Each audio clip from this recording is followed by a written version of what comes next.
सर्वसामान्यांच्या हक्काचा आवाज जागर जनस्थान।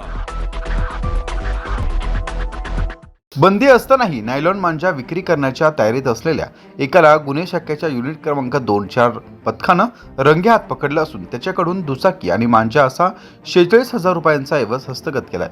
पतंग उडवण्यासाठी वापरण्यात येणाऱ्या नायलॉन मांजामुळे पशुपक्षी तसेच माणसेही जखमी होण्याच्या घटना घडल्या। काहींना जीवावरी भेटले, त्यामुळे नायलॉन मांजा वापरण्यास बंदी असताना छुप्या पद्धतीने मांजा विक्री केला जातोय, त्यावर पोलिसांची करडी नजर आहे।